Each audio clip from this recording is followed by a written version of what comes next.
चातुर्मास म्हणजे काय असा एक प्रश्न विचारला जातो. तर आपल्याकडे आषाढी एकादशीपासून चातुर्मास सुरू झाला महाराष्ट्रामध्ये असं एक मानलं जातं. चातुर्मास म्हणजे 4 महिने. चातुर म्हणजे 4 आणि मास म्हणजे महिने, 4 महिने. तर हे जे 4 महिने आपल्याकडे चातुर्मासाचे आहेत ते पावसाळ्यामधले आहेत. आपल्याकडे 3 स्पष्ट ऋतू भारतामध्ये मिळतात आपल्याला: उन्हाळा, पावसाळा आणि हिवाळा.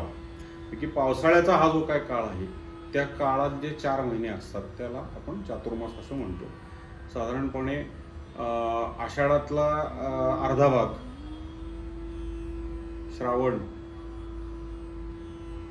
भाद्रपद, अश्विन आणि कार्तिकाचा अर्धा भाग असं येतं. काही ठिकाणी थोडं, कारण काय होतं की उत्तर भारत आणि दक्षिण भारतामध्ये 15 दिवसाचा फरक पडतो. त्यांचा महिना वेगळा आहे, आपला महिना वेगळा आहे.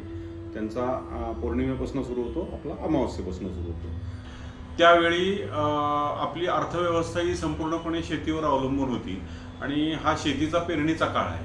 कारण भारत हा शेतीप्रधान देश असल्यामुळे आपली अर्थव्यवस्था ही संपूर्ण शेतीवर अवलंबून आहे आणि शेतीसाठी पाऊस हा अत्यंत महत्त्वाचा आपल्याकडे सांगितलेला आहे. परंतु त्याचबरोबर मग पावसाळ्यामध्ये अनेक गोष्टी काय होतात की हवा अशी दमट झालेली असते, तर त्याच्यामुळे रोगराई थोडीशी वाढते. अग्नी मंद झालेला असतो आपल्या शरीरातला, त्यामुळे पचनशक्ती आपली कमी झालेली असते.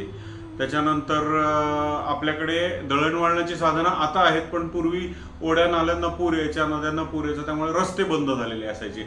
त्यामुळे माणूस हा शक्यतो घरातच राहायचा, घरातनं बाहेर पडू शकायचा नाही. मग अशा याच्यामध्ये त्याची दिनचर्या काय असावी हे एक डोळ्यासमोर ठेवून या चातुर्मासाची रचना केली गेली असावी असं माझं मत आहे. आणि मग त्याच्यामध्ये अनेक पैलू येतात की आपल्याला आध्यात्मिक दृष्टिकोनातूनही चातुर्मासाकडे बघायला लागतं, आरोग्याच्या दृष्टिकोनातही बघायला लागतं, अर्थव्यवस्थेच्या दृष्टिकोनातही बघायला लागतं आपल्याला. कारण आपले सगळे सणवार जे आहेत ते या चातुर्मासातच येतात आणि भारताची अर्थव्यवस्था ही डबघायला कधीच येत नाही किंवा बाहेर जसं अनेक अर्थव्यवस्थांचं रोलिंग थांबतं तसं भारताच्या अर्थव्यवस्थेचं रोलिंग थांबत नाही. कारण आपल्याकडे कुठले ना कुठले सणवार त्या महिन्यामध्ये येत असतात किंवा त्या ठराविक काळामध्ये येत असतात.